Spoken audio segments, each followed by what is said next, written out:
Hello, everyone. I am Aneke Anthony, a priest of the Catholic Diocese of Enugu. I welcome you all to this live interaction with Father Stan Chu Ilo, a Catholic priest of the Catholic Diocese of Ogo, southeast of Nigeria. He's also a research professor in the Paul University of Chicago, United States. Father Stan, you're welcome to this program. Thank you, Father Anthony. My pleasure. All right, tell me, how is Chicago today?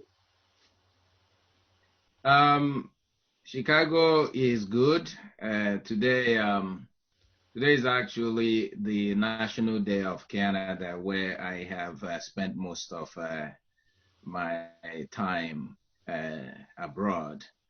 So it's also a very wonderful day for Canadians and people who've been impacted by Canada. So I got my PhD at University of Toronto. So I also celebrate today. Well, I can see you're looking so good.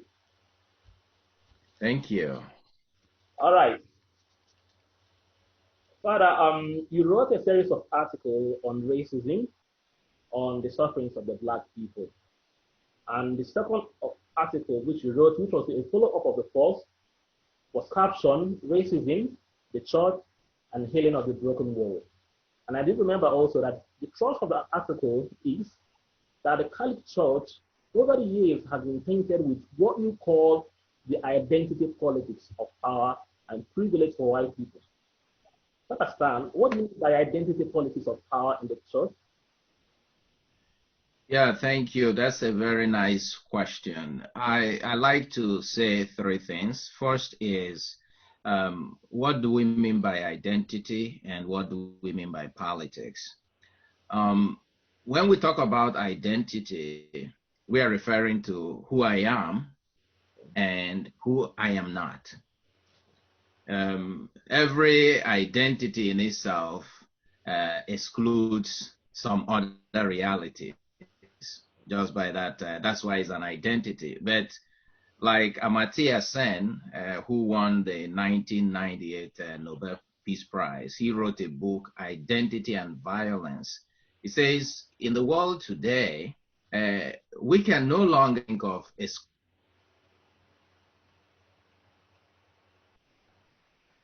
as so intertwined in a globalized world where there is a shrinking of spaces. We are interacting more directly and more closely.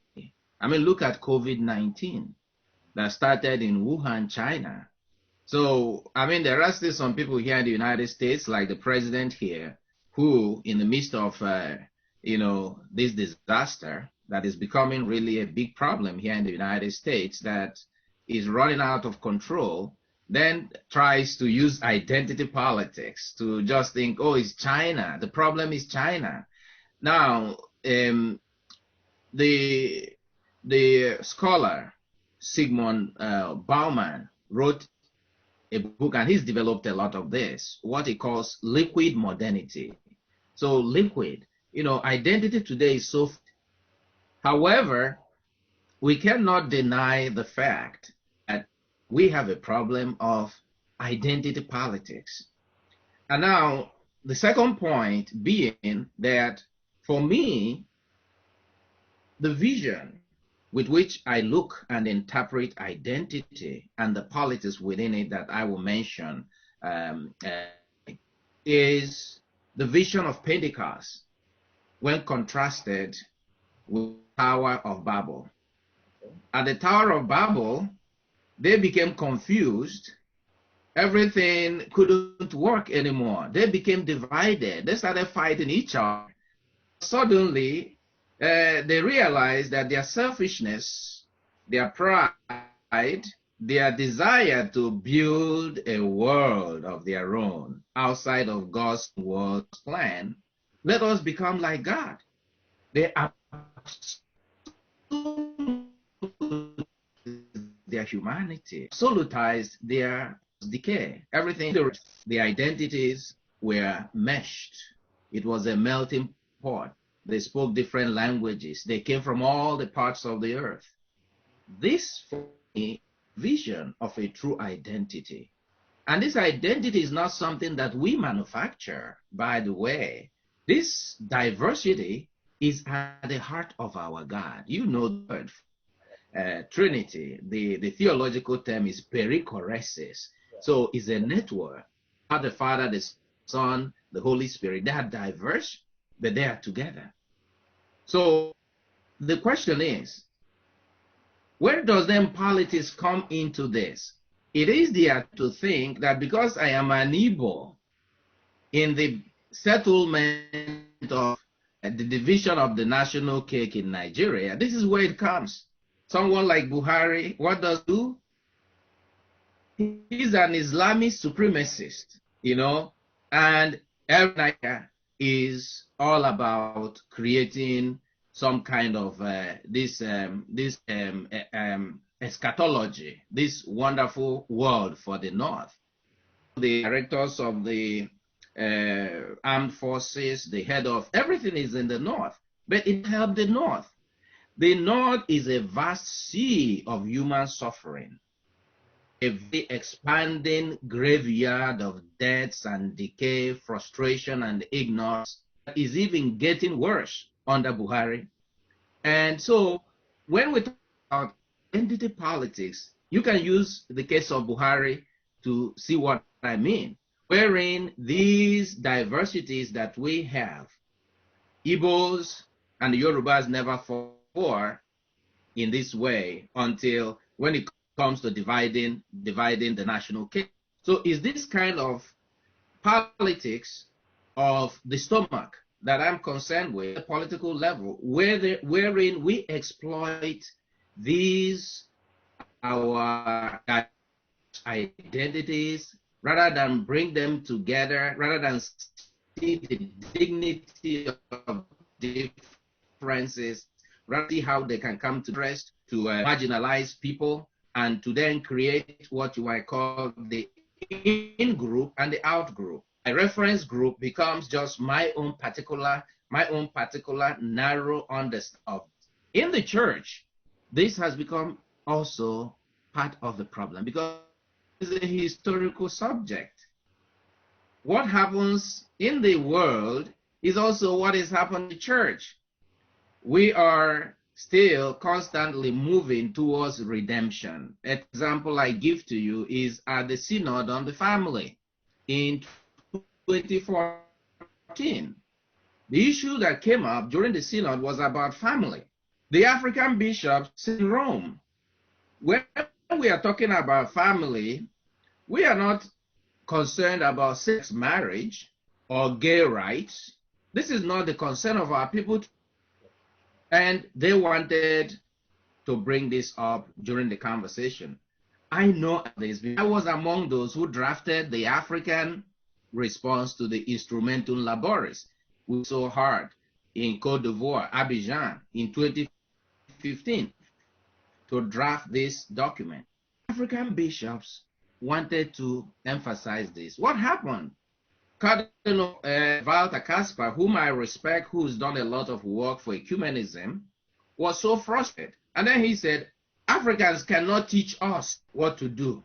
Even later on apologized, but this is actually what I mean by identity politics in the church. The us. Who are the us he was talking about? So the us represents Western kind of Catholicism, the Western cultural and even ideological battles that now have given rise to what in church, this constant battle over there, where decisions, the big decisions are being made. Then the decisions that are being made will be made to favor those who were sitting around the table. So I'll leave it at that. That's what I mean by this identity politics, wherein what is happening sometimes in the church is not really about how to build the kingdom of God where everyone is a firstborn child, but rather it is about cultural projects that are driven by ideologies and that have built up over time. This is not something that started today. Racism is something that began, over 400 years ago with the enslavement of Africans. All right, Father Stan, with this your answers, does it mean that racism is institutionalized in the church? In what ways have you observed this institutionalization, given your own personal experience over the years in the churches in Europe and then also in the churches of America? Yeah, we must say, Anthony, we must admit that we must admit that there has been a lot of progress. A lot of progress have been made from the time when the popes actually um, gave and blessed the enslavement of Africans. And people will say, well, the popes didn't know what was happening, but we cannot deny that fact. That's why in 1985 and in 1992, Pope John Paul now Saint John Paul II, first he came to Cameroon to apologize to Africans for what he admitted people who created the Christian civilizations did to people of African descent. In 1995, he went to the door of no return in Sore in Senegal, the door of no return where over 60,000 West Africans were taken across the Atlantic. He went there to apologize.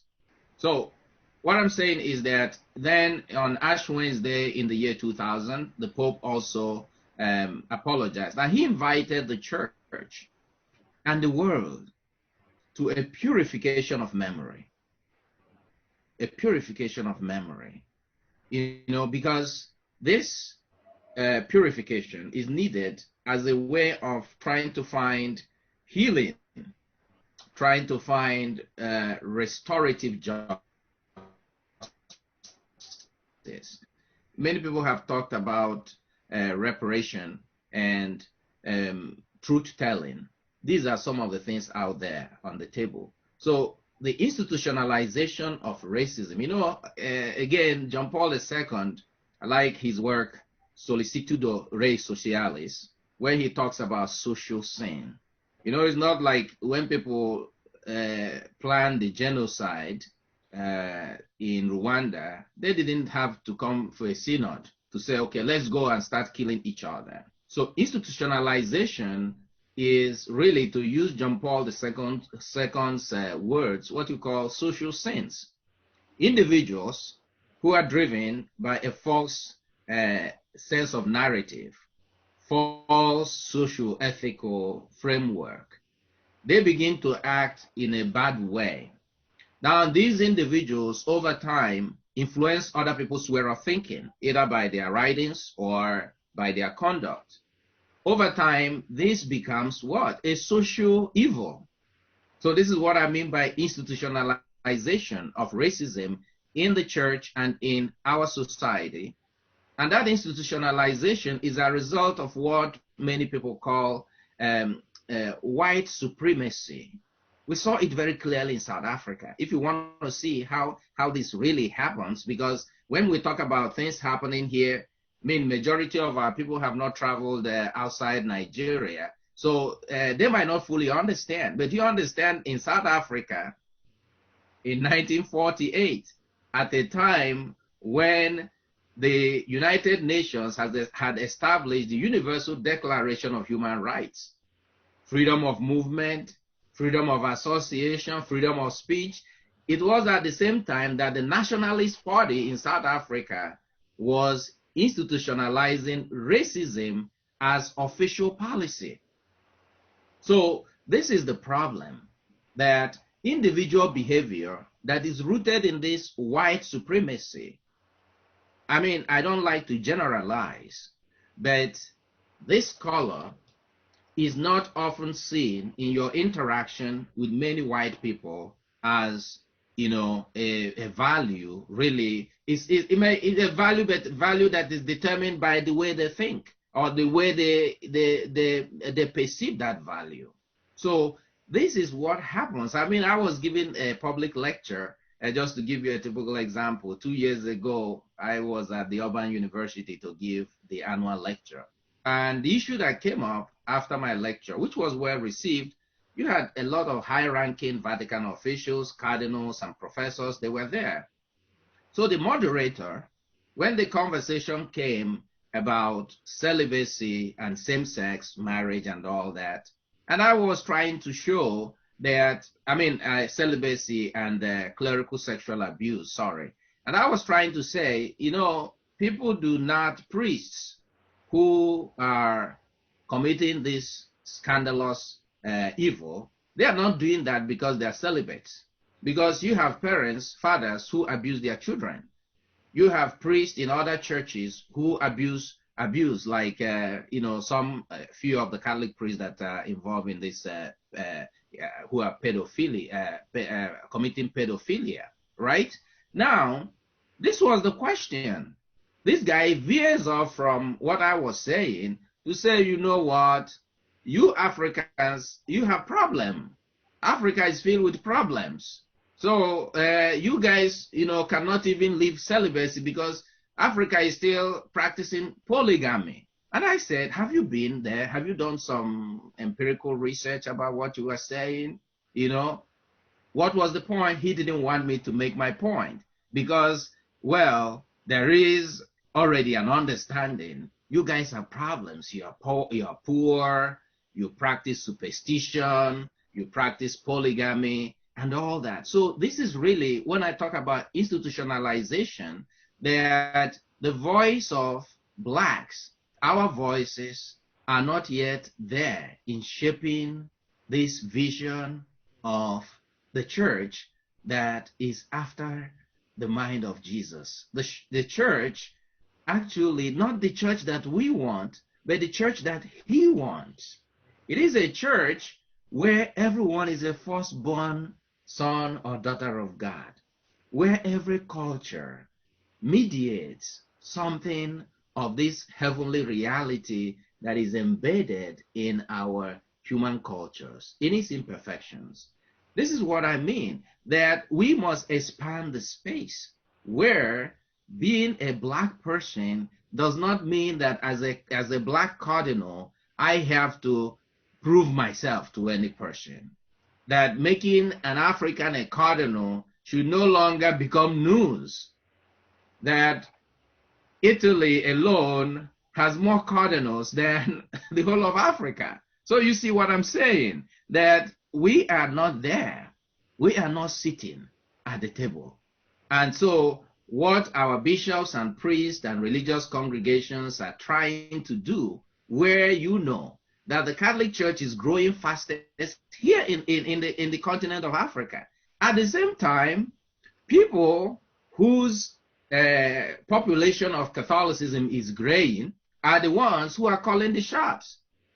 So the future of Catholicism and the future of Christianity will not be defined, moderated, or mediated through European cultures, because European cultures still struggles with this white supremacy, the idea that white people are superior to the rest of the world. This is a lie. This is actually the African philosopher Anthony Appiah. He just published a book last year. He calls it Lies That Bind. And he says this identity politics, whether it is in religion, whether it is in nationalism, whether it's in the economy, that these are lies. And we must, coming from the perspective of faith, we must renounce these lies, but not just condemn. We must also condemn the same lies that we are telling ourselves in Nigeria, for instance, in Enugu State, for instance, where the fact that I come from Ogu is a problem to the guy who comes from Nsukka. Everything is now quota system. What could be more reprehensible to think that because you come from, you are an Nkanu guy, if I say you're from Nike, am I right, Father Tony? Yes, I'm from Nike. So the fact that you are from a certain part, yes. So because the fact that you're from one part of the world, in one part of Enugu State, makes it, you become ineligible to run for one office because it is now the turn of the other part. You know, think of what is happening in Igbo land, the Osu and Amadi system. This is terrible. And it's easy for us to condemn what is happening elsewhere. But we must renounce as unchristian, as destructive, anti-God, anti-Christianity, the kinds of clannishness that we find among ourselves. So I think this is the heart of the matter. This is the heart of the matter, that the church is Catholic, is universal, and any policy, any programs, any behavior from any Christian, whether he's white or black, whether he's Western or African, that tends to reduce another person, that tends to inferiorize another person, that marginalizes another person on account of these socially constructed identities, should be rejected, because the diversity in nature emerges from the heart of the Trinity. And unless we celebrate this, unless we create a melting pot within our church, where these charisms, that's actually I call identities, these are charisms, gifts from God. If we cannot bring this together for the service of the kingdom, then we need to convert. We need conversion. All right, you talked about white supremacy. Do you think there are teachings and practices or belief systems in the church that have contributed in creating a mindset of superiority of the white race over other races in the church, especially the black race? All right. Yes, I mean, we must admit, Father Tony, we must admit, Father Tony, that we've made significant progress. We've made tremendous progress in the Catholic Church. I mean, look at Pope John Paul II, for instance, how many times he visited Africa.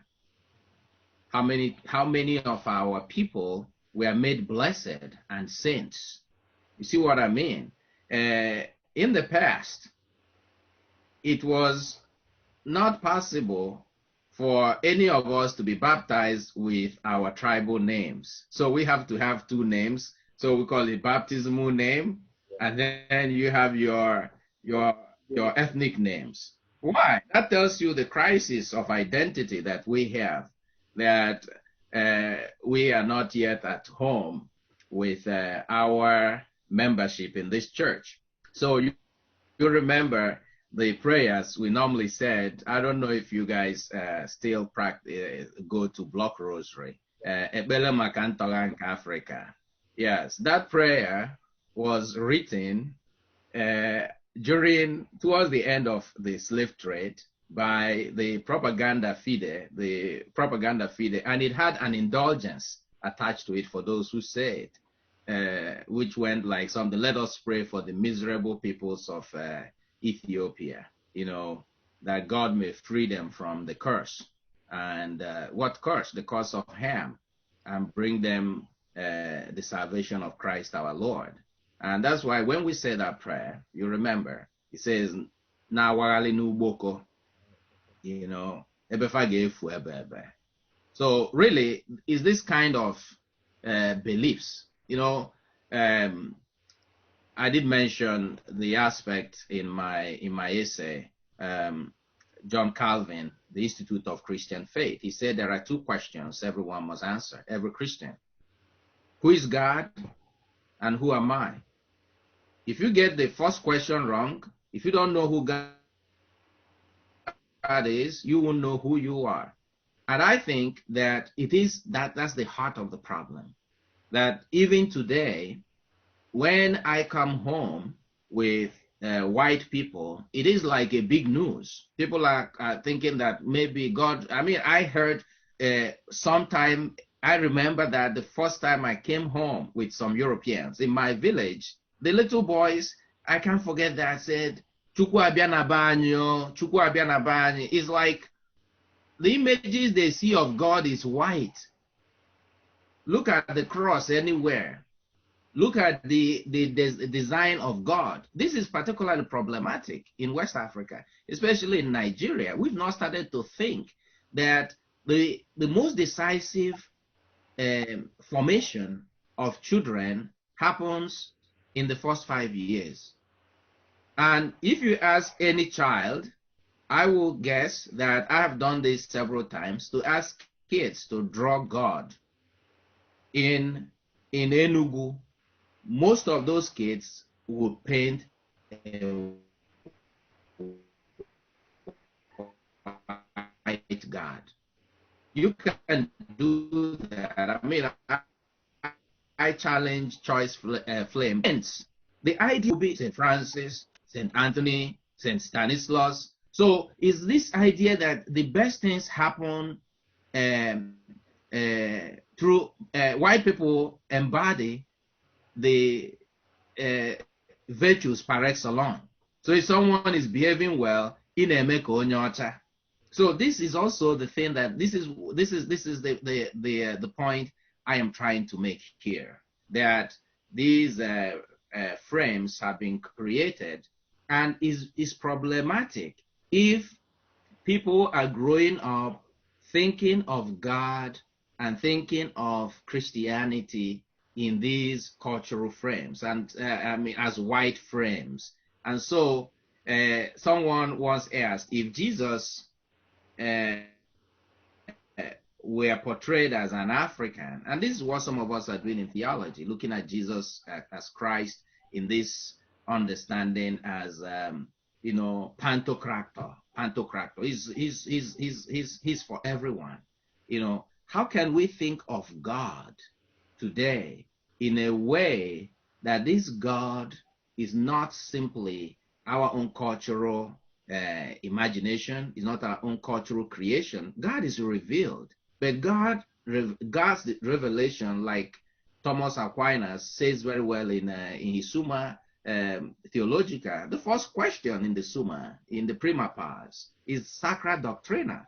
So it is knowledge of God that is what? That is received by human beings. So it has to be embodied. It has to be, you know, chewed, digested, then it becomes fully integrated into the culture, so that the culture and the faith will not be alienating to each other. So it is at that level of beliefs. You know, think of the day Pope John Paul II came in 1998 to beatify Tansy. The whole Nigeria was there at Oba. It was like, yes, so we can actually, we are holy. Holiness is not an exclusive preserve of the white. So this is where I hope the office that we. How many African reflections have you found in the office? So when you are praying, the spirituality, the articulation of God is seen to be something that only the whites can really capture, the sublimity, you know, this beauty of God. So why can't we have, you know, an office that includes some of the reflection of our great saints? So this is my point. This is where this problem lies, in terms of the way God is presented and the way the human person is presented. You know, especially when Christianity came in the 19th century, and going back to the time of slavery, where Africans were seen as inferior. When people are being baptized, I say, I baptize you. The slaves were baptized. I baptize you if you have a soul.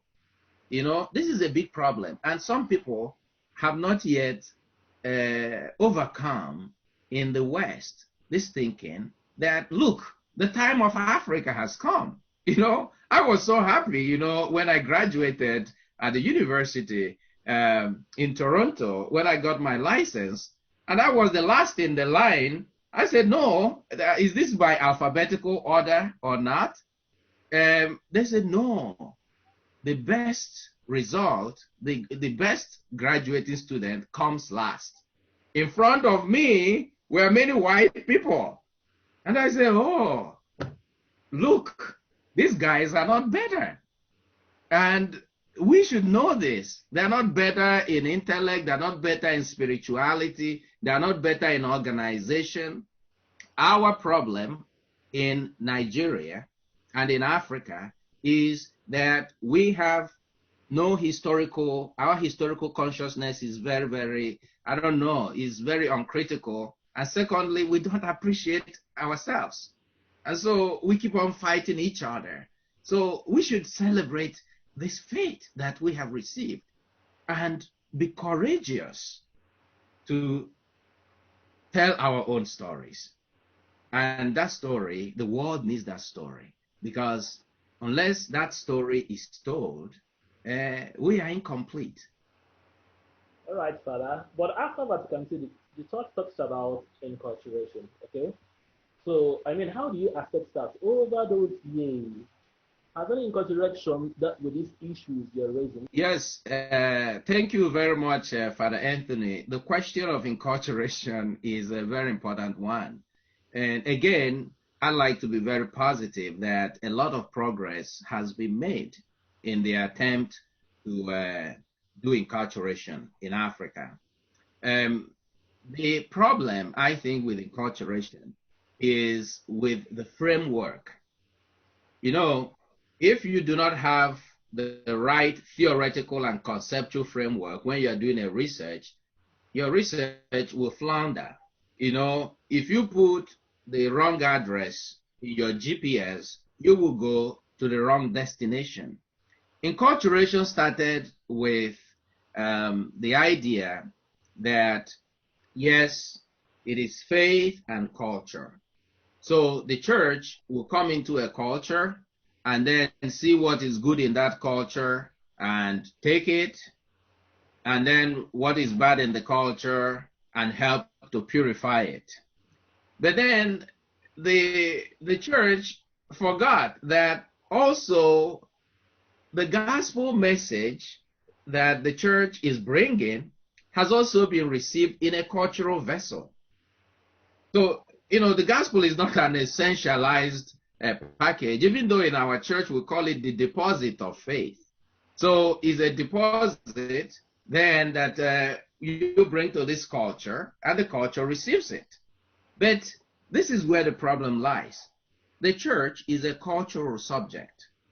The church is a historical subject. That means that the church has evolved in time. The church, like John Paul II says, in Fides et Ratio, the church has been privileged with Greco-Roman cultures. Now, that is very, very important. Some of the terms we use today, like, you know, Trinity, like Christology, like homoousios, these things you don't find in the Bible or among the Jewish first recipients of the gospel. This is why we have 4 gospels, not 1. And when you look at even the synoptics, like when you look at the parable of the talents in the Gospel of Matthew and in the Gospel of Mark and in the Gospel of Luke, what do you see? You see a variance. In Matthew, it says that the master gave talents to 3. In Luke, it says the master gave talents to 10. You can see. So there is already variety even in the text. Now, that's where the problem lies. That sometimes we see the gospel message and our deposit of faith as if to say it's always incomplete because it is our human reception of this revelation. And when it comes into a culture, you know, what we call the source message receptor, that's the movement. So we have the source, and then you have the recipients, this host culture, and then the message. And this is where the problem lies. If the source feels that there is nothing that it's going to recipient, this happens even in international, you know, so you are coming to a culture with, this is where then we have the challenge. So this is the problem, that it must be mutual self-mediation. The church comes into the culture as a humble not as a critical judge. The church developed a concept that I love so much. You find it in the fathers like Origen. You also find it in Augustine. You know, it's called syncatabasis, divine accommodation. Accommodates human being, not PR. God tries to use means that are diverse, but meeting each culture and each person where they are. So people, God's wisdom, God's revelation is so sublime. Human mind cannot contain it. That's why God is patient with us. The church also has the principle of gradualism. People do not come to the truth at the same time. That's why in a class, there are some who get 100%, some who get 50. You're not going to say, because someone got 50, get out of my class. What do? You accompany that person. So this, I think, is the challenge we're having with enculturation in Africa, that we are so quick in passing judgment on our people. We are so quick in condemning them. But like St. Augustine says, when you come into a culture, the heart, you look at the intention. Cultural symbols are only external manifestation of what you might call a hidden cultural grammar, of their plausibility structure, how they make meaning. They make meaning, based on how they understand their worldview. And now they try to use these symbols as a way of conveying this internal reality. Now, if you are fighting with the symbols, these external symbols, you are wasting your punches. St. Augustine says, walk with them on the heart. And then when your heart is fully attuned to God, they themselves will bring their idols and say, we don't want to worship these idols. And he always uses the image of Egypt. The people of Israel, when they left Egypt, you remember, they were asked to sacrifice to God the Passover lamb. They were slaves. Where did they get the lamb? They got the lamb from the Egyptians. So the Egyptians, who were meant for destruction, they had even a lamb that the Israelites used to worship God. So Augustine uses that imagery of, when you come into a culture, look for the intention. Don't waste your time with imageries. Because I think also this is why enculturation is not working very effectively in Africa, that we have kind of concentrated on these external realities. Enculturation is not just about dancing. It's not about bringing cola to church. It's not about taking titles. No problem with that. But the problem works faith is having a holy intimacy with God. It's entering into this mystery, having a union with Christ. This is really very well captured in the Eastern Rite when they talk about theosis, becoming more like God, growing in transformation of the heart, because this is where the faith begins, is the heart. Like Mary, Mary's heart was already filled with God before, like St. Augustine says, before she conceived Jesus. So we spend a lot of time on these externals, on the color of our vestments. This has not changed. What has to change is our worldview, how we see each other. That being a Christian means that I am no longer simply an Igbo man, but I am a Christian whose identity is now confused in a positive way, because now I am a priest.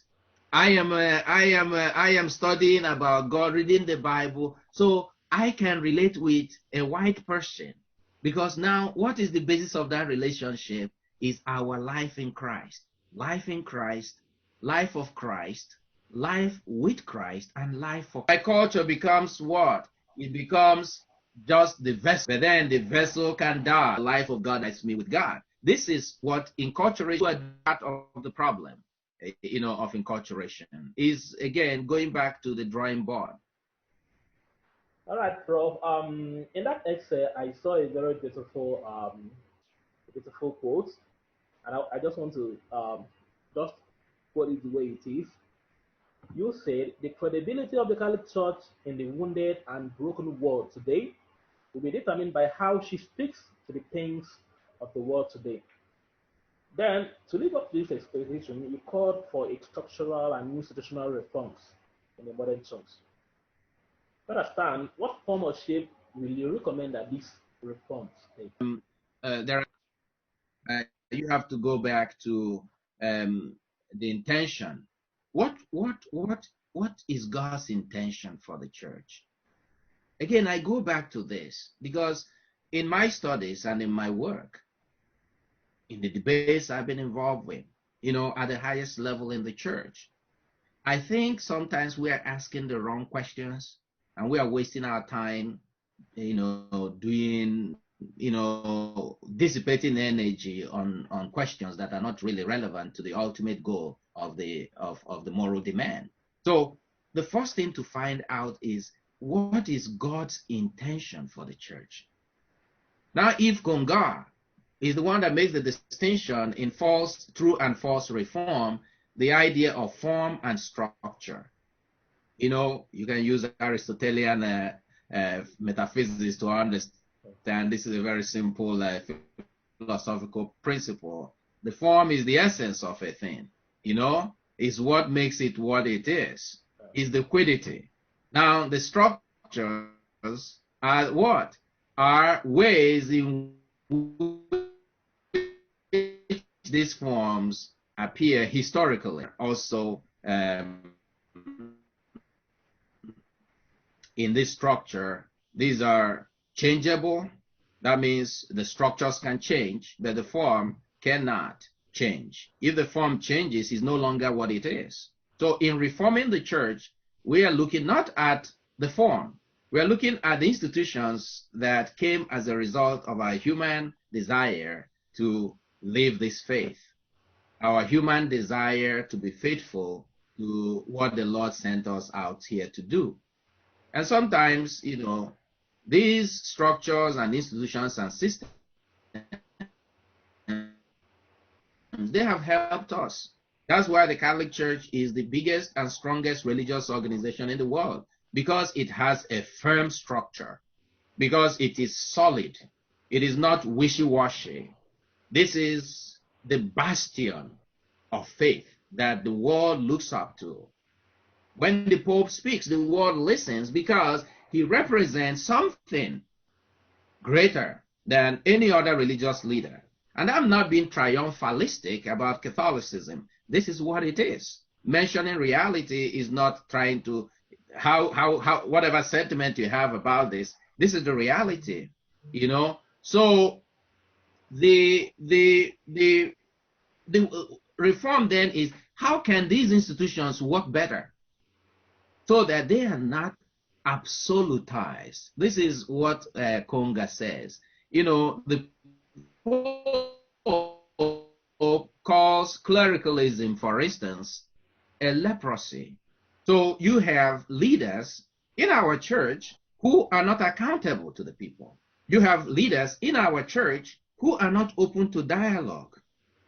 So when we talk about reform, this is what I mean. How can we become open to one another?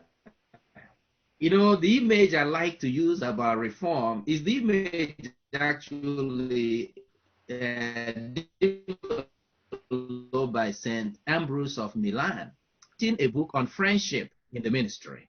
And he borrowed this from the classical writers like Seneca, like Cicero. They have all written about friendship. So, and he calls friendship for a priest and a bishop, anyone who is a pastoral agent, he calls it your office. De Officiis is a very powerful book by St. Ambrose that really, he says, your job, your duty is to do what? To create friendship. Because God himself, Jesus, was the first that did that. He said to his disciples, I call you no longer slaves or servants, I call you what? I call you friends. Why? I have revealed to you everything that I received from my Father. So St. Ambrose emphasizes this as a way of reforming the church.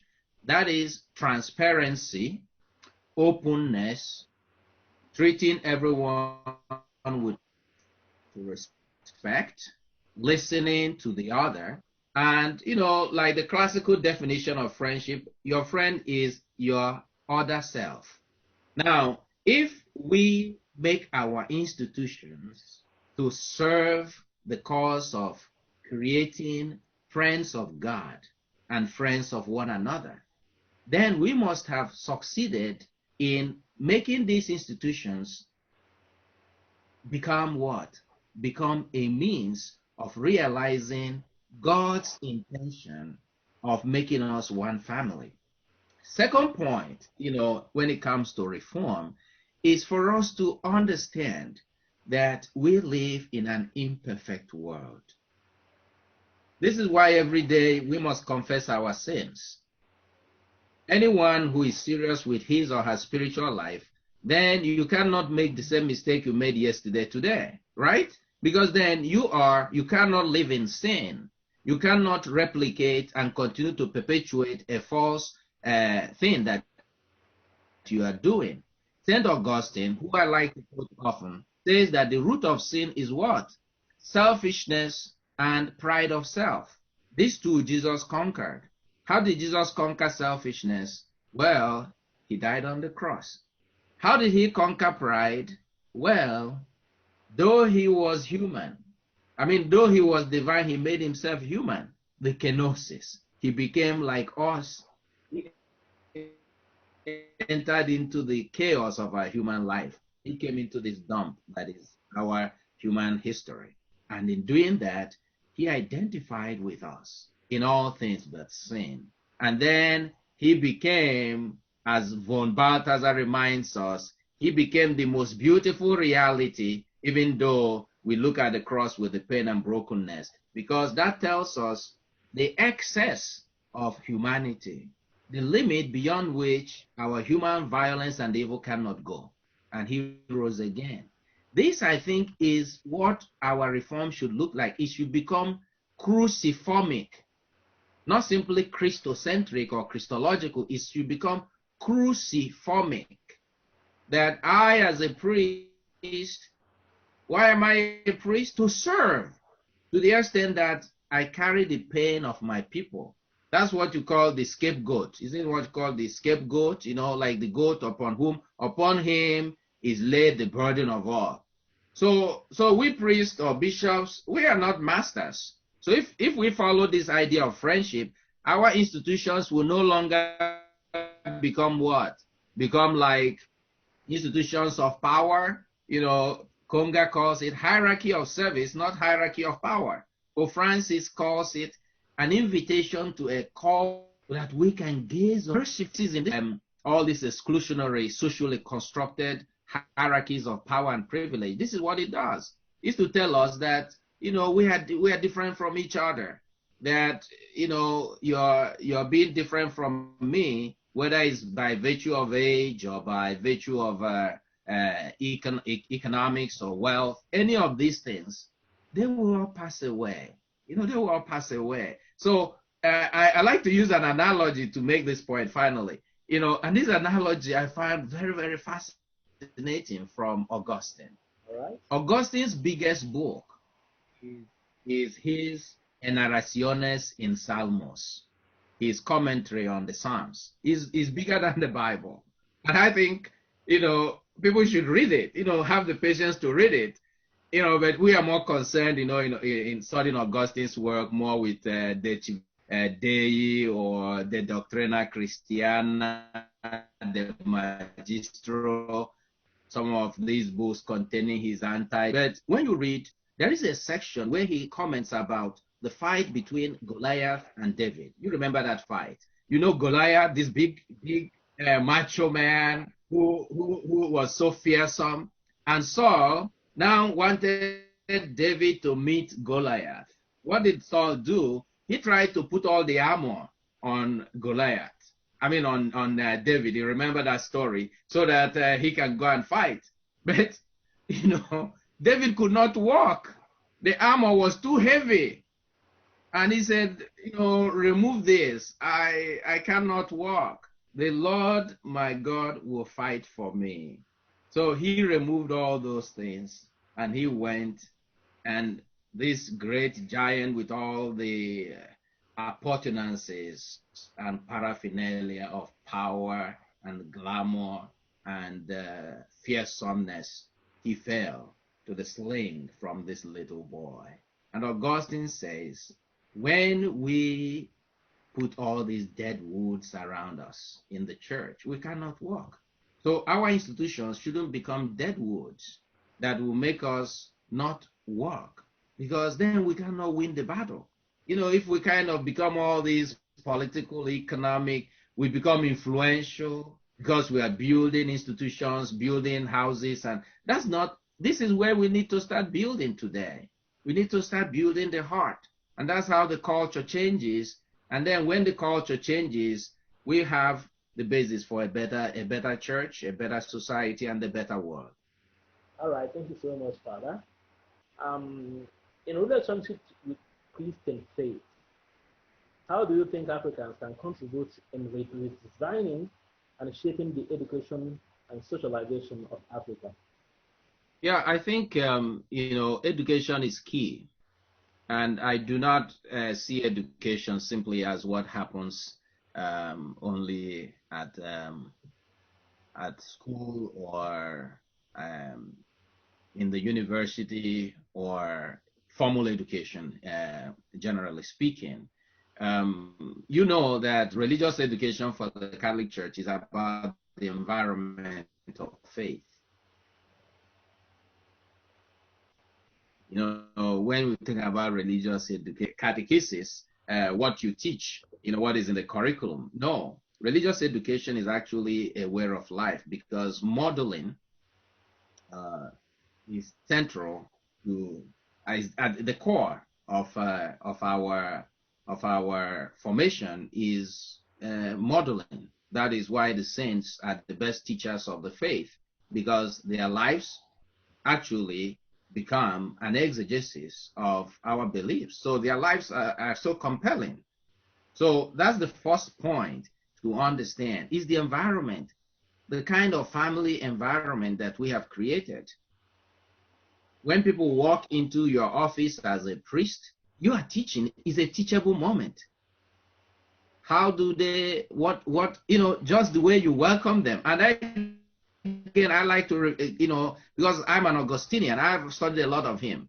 Going back to St. Ambrose, when in his confession, when St. Augustine talks about the first day he came to meet Ambrose in the bishop's court, he said Ambrose was kind of busy reading the Bible and didn't even notice that Augustine was around.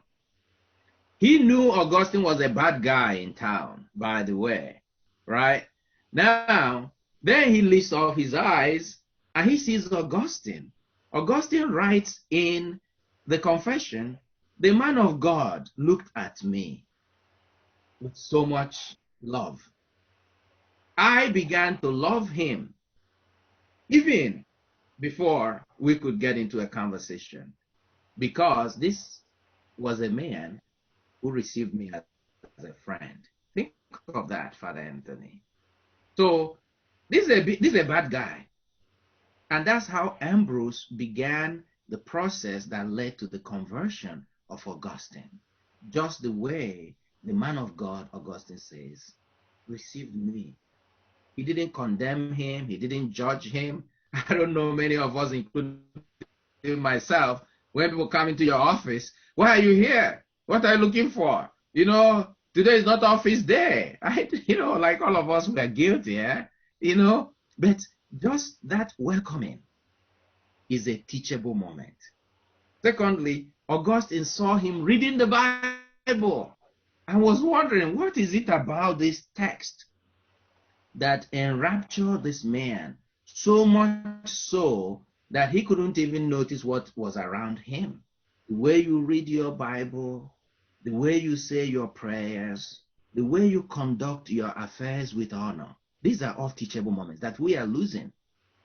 You know, like Pope Gregory said, a man teaches with authority what he first practices.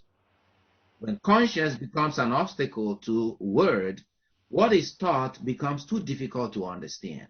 So really, I think each and every one of us, religious leaders, parents, laity, religious, priests, bishops, we must become a person of reference. We live at a time, particularly in Nigeria, when people are no longer interested in reading anything. You know, I think that WhatsApp has made all of us copy and paste workers. You copy from one group and you paste to the other. So I saw a joke. Someone said to this person, how are you coping with lockdown because of COVID-19? He said, I'm busy copying and pasting. I copy from one group and I paste in another group. That's how I keep busy. You know, people are no longer interested in reading. And so we must begin then to be performative. That means that now you can do live training, live formation, just by the way you live, by the way you speak, by the way you treat people, by the way you love them, by the way you carry yourself. You know, like some of the titles we all like to be called, everyone, you know, like we need to change the language, the way we call ourselves. You know, all these titles, they're frightening to me, you know, like when you call me all these titles, the whole thing can cause me a heart attack, you know, because I don't like those things. But we also must also admit, seriously, we need quality in our education. Education is what the church does. I teach a course on religion and education in Western culture. The West is what it is today. Whatever that is positive in that culture, it owes to Catholic education. Unfortunately, you also say whatever is negative there, you know, we also have shared because we produce them. So, but the good is much better. The quality, education is what we do. The title teacher is the commonest title used of Jesus in the Bible. More than 40 times. He was called teacher, rabbi, teacher. That's his commonest title. Proclaim the good news. Teach them. And the quality must be high. Catholicism lives on two lungs, education and holiness. If you like, wisdom and holiness. That's why who are the greatest Catholics today? Doctors of the church and saints. The doctors, they help us to know and convince us about this truth that comes from above. The holy ones, their lives teach us that there is something greater than all these things we do here on earth. And so our Catholic schools, our Catholic universities should become top of the line. They should not be elitist, because this is also the danger in a society where the government has kind of down tools about educating her citizen, which is the number one role, the government, you know, security and education of the young. You know, Socrates in one line, he said, you know, the great statesmen of the Greek empires, they have raised different mansions and towers and temples, forget to educate the citizens. He warned the people that this is the number one role. We must. That's why most of the early fathers of the church, they wrote a book on the magisterium. The church is the teacher. So all the great fathers, Augustine, Aquinas, they always wrote about teaching. That's the number one role. And it should not be elitist. The government has failed the people. Then all these rich people want to send their kids to some of our schools. Unfortunately, some of these schools have become elitist. You go to some of the best Catholic schools in Nigeria, you must be a millionaire. You know? So our schools should become schools for the poor, schools where the poor get the best education. Our schools should not become now elitist, where only the rich can afford the school fees. We should give scholarship to the poor. We should make education affordable. The cathedral schools, where our idea of schooling began, you know, they were just the church's ministry to the poor and everyone. And then some of the emperors and kings and princes wanted then the church to also teach the princes, you know, to make them better people. So it is a big challenge facing us today that a lot of our priests, where do they get their knowledge? They get their knowledge from Google. They get their knowledge from WhatsApp. People don't sit down and study the scripture, learn the language of the Bible, understand our people's culture. And then our schools, you know, some of them are very good quality, some are also of comical quality. We must go back to Catholic education, Catholic intellectual tradition. There is nothing on earth. I have studied a lot of these things, and I can tell you, Catholic intellectual tradition is what saved humanity. At those times when the world was in darkness, go back in time during the dark ages, who were the ones who were educating? The monks. Who were the ones who were translating texts? The monks. Who were those who were advancing technological innovation in agriculture? The monks in monasteries. When you think of what happened in our history, then it pains you if the same Catholic tradition that we are inheritors, we have inherited a great heritage, a great treasure. That then we look at some of our universities or some of our secondary schools, and then we are third rate or fourth rate. So how many universities? Think of it in Nigeria. Universities like Covenant University, you know, the Pentecostals are beating us that their universities are more prestigious than ours. You know, so this cannot continue. If we want to form our young people, we must give them knowledge, quality knowledge. We must give them unadulterated access to knowledge, divine wisdom, what Aquinas called sacra doctrina, is the knowledge about reality. And that's what he calls scientific knowledge, is that the church offers scientific knowledge, not just knowledge, wishy-washy knowledge, but the church teaches people to understand the sources of truth and how the truth relates. I think this is, for me, every parish should be a place of training, formation. There is a shallowness that we find today. You know, many of our priests are drinking, they're listening to all these Pentecostals. I call them pastorpreneurs, you know, combine entrepreneur and pastor. So we are listening to them so that we can know how best to, you know, get our people to pay money rather than building, constructing gigantic edifices all over the place. We need to construct, you know, the pillar of faith in the hearts and minds of people that is capable of resisting the toxicity that we find in our modern world. How can we resist racism? How can we discover and speak to the darkness that surround our people today? How can we confront this big crisis that COVID-19 has imposed on us? We need people, like Balthazar says, we need people who would devote their life to the beauty of truth. It's an inner recesses that we need to sink into so that people can hear and believe again. And this faith will be deep, this faith will be transformative, and this faith will set our people on fire. Thank you so much, Father Stan. You employed a very beautiful concept in that essay, You talked about prophetic service of hope. How do you relate this to the hope in the African church?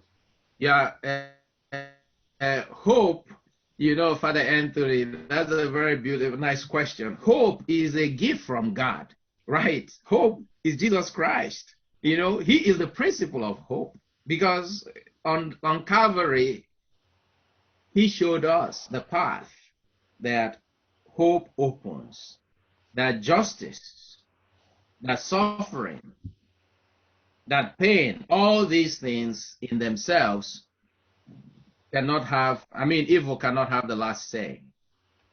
So for me, hope is not simply an idea.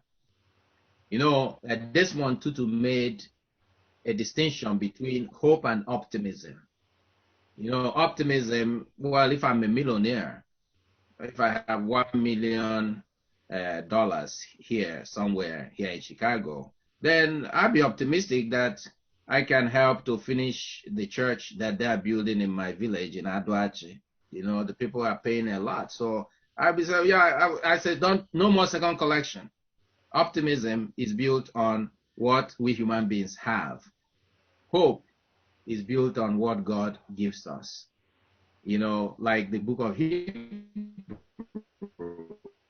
it says it is the certainty of things not yet seen, the assurance of things to come. And is some kind of, someone said that hope is like God says to you, like, hit your head on the wall, and you do so knowing that God is going to open a hole there.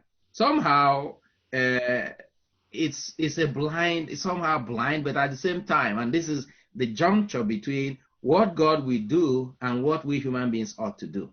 Sometimes we conflate hope with emptiness, like wishy-washy. Sometimes it could become exploitation. This is my year of miracle.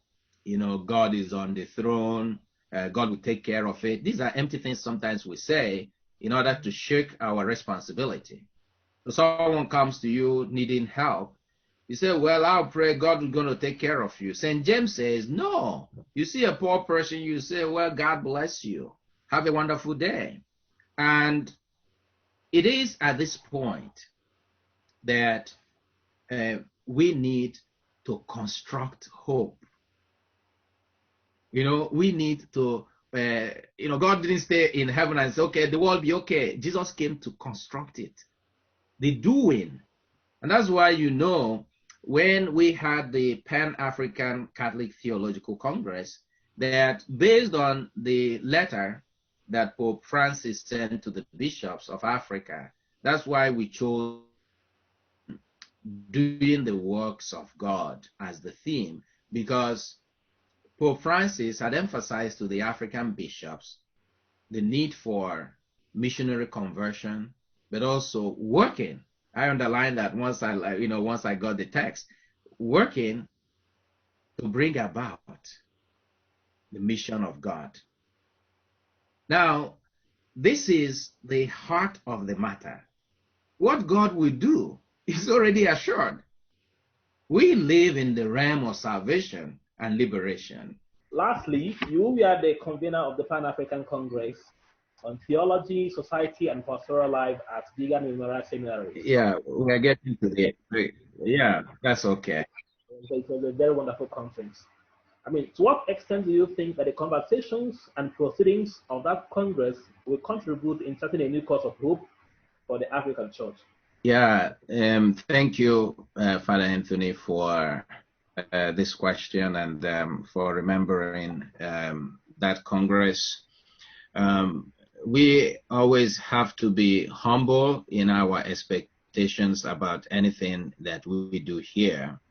The most important thing is to do the work of God.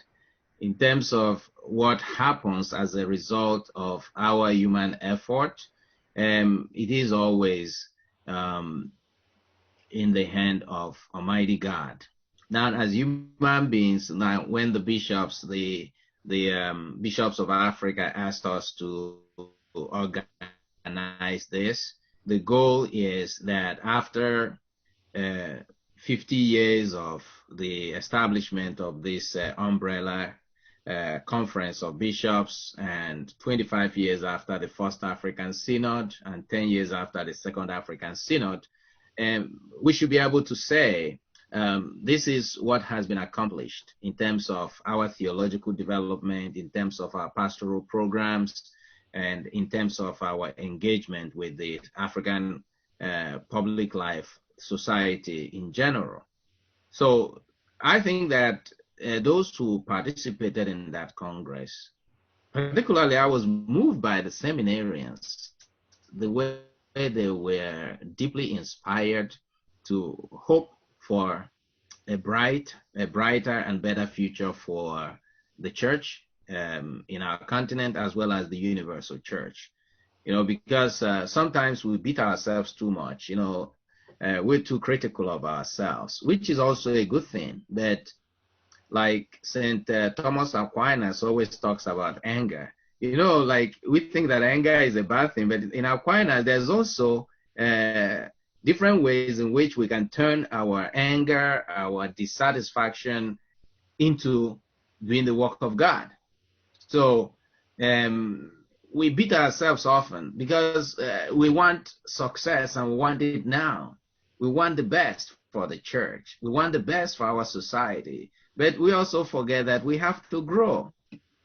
We are still a church that is coming to her own. Think of, the first, Second Vatican Council. The first Vatican Council, there wasn't really an African church, properly speaking, at that time. But we understand the church in a bigger those who are participating right now. So the church was still growing in the natural, and then coming to the 20th century, coming to the Second Vatican Council. I'm studying again the documents because I'm part of this commentary. We're writing a commentary on the 16 documents of the council. So I'm writing on Lumen Gentium. And as you look at the documents, the interventions, you'll be wondering, that if you don't know the historical context, you'll be wondering where were the Africans?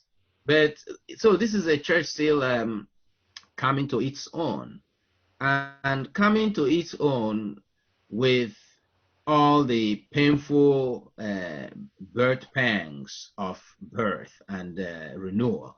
So for many people, I tell them that when I have this kind of conversation, I say I'm very, very hopeful about the future.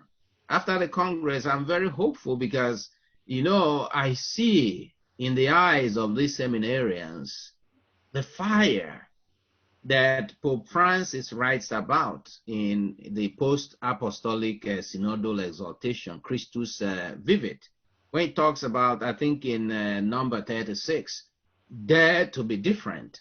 I see these seminarians very enthusiastic about God. I see these seminarians very embodying the vision that I didn't have such wonderful visions when I was a seminarian. The tendencies to say things were better when I was like you, but for me, I told them things are better now for you guys. So you guys have a better future because some of us are already giving you materials that you can now talk about the works of some of us. When we were growing, as junior seminarians, we were more interested. As senior seminarians, we were photocopying, Peschke, for our moral theology, and Oath, Ludwig Oath, for our dogmatic theology. We didn't have any other sources other than Western materials. But now, I say to them, you have some already people who have pondered these questions, who've really thought about these questions, and who are now creating for you resources. In our time, we didn't have, the internet. I remember as the editor of Wisdom Satellite in Seat of Wisdom, my alma mater, one of my greatest accomplishments was buying a computer for the first computer ever. The first time that we ever used a computer to produce an edition of the magazine was what I did. You know, it was big news, right? But now there are more effective ways of doing things. And the church has come a long way under Pope Francis. There is a measure of openness to dialogue. People, I think, you know, in theological circles, I could see some measure of freedom. Now, the idea that, you know, the punishing church, or if you do this, you will be punished. This idea that the church is a punishing church, you know, that any form of disagreement will be met with punishment, is becoming passé. You know, and, you know, John the 23rd, he said in his opening speech for the Second Vatican Council, now the church should become what? Should become a healer, a mother binding the wounds of humanity. And Pope Francis is also leading us into this. So I think Pope Francis is inviting us to a church that is a church of mercy and a church of the poor. The title of my book, published 2 years ago, A Poor and Merciful Church. And the aspect that we started with, the aspect of racism, you know, I have a new book coming out next month. And one of the professors from the Biblicum in Rome who reviewed the work, in his comment on the blurb for the back of the book, said that it begins with looking at each other as someone beautiful to God. The people who are dying today from COVID, the people who are suffering, they are our brothers and sisters. You know, there is what is happening. Many people are now beginning to realize. Italy has set up a commission of inquiry. Spain is doing the same thing. Why is it that our seniors were left to die? There is what you call in medicine DNR, do not resuscitate. So when some of these people were brought, because there were no enough space, they were left to die. Nursing homes, there was one in New Jersey here, 16 seniors were left to die. So the jury is out on the kind of humanity that we have built over the last 100 years. A humanity that was built on a false notions of progress and development. A humanity that was built world.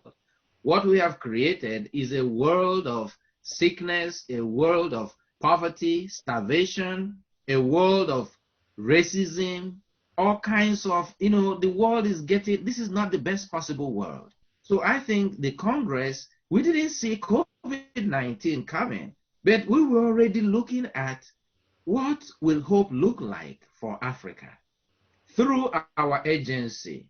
Hope is not achievement. That you believe that things will get better in Nigeria doesn't mean it will get better. Pray as you must. We've been praying the prayer for Nigeria in distress and the prayer against corruption in Nigeria. I was among those when we were in Catholic Secretariat who reviewed that prayer in 2001. 19 years after, we are still saying the same prayers.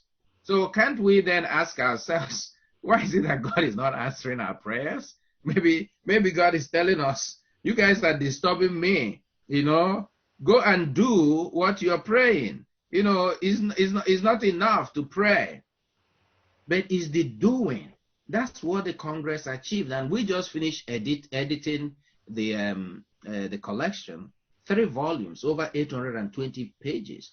For the last 6 months, we've been reviewing everyone in our network, reviewing our writings, trying to find other voices, so that what you have coming out through the Pauline Press next month, now this is July, so late August, will be 3 volumes that we have titled Faith in Action. And I think this is what is lacking today. For me, this is my own personal opinion. I'm not talking now as a theologian. I'm just talking as a Christian, that what I think is the #1 problem in our country is not that people don't have faith. They do. It's not that people don't know God. They do.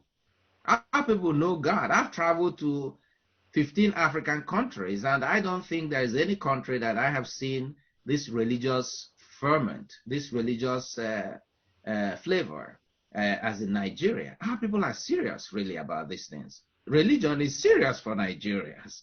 I mean, they might be serious about religion, not because of God, but because of money or because of, politics, but they're serious about religion. Now, what I think is the problem is the doing of it. So we spend our times, condemning each other, fighting each other. The problem of Nigeria, for instance, is not simply that we have an Islamist who is our president, who wants to convert Nigeria into an Islamic caliphate. The problem is not simply that we have Fulani cattle herdsmen who have become domestic terrorists all over Igbo land and many other parts of the world. The problem, I think, is that we have failed to become what we want to become by our action. We have failed. So our church must now move, and that's what the Congress achieved. And you will find these things in the publication that will come out, these 3 volumes, that we need to move now from talking about it to doing it. We need to stop hoping. We need to see hope. What does hope look like? Not hope as a poetic. You can talk about it looks very flowery, very moving. Wow, what a homily. We have talked too much. Every Catholic should be a doer of the work of God.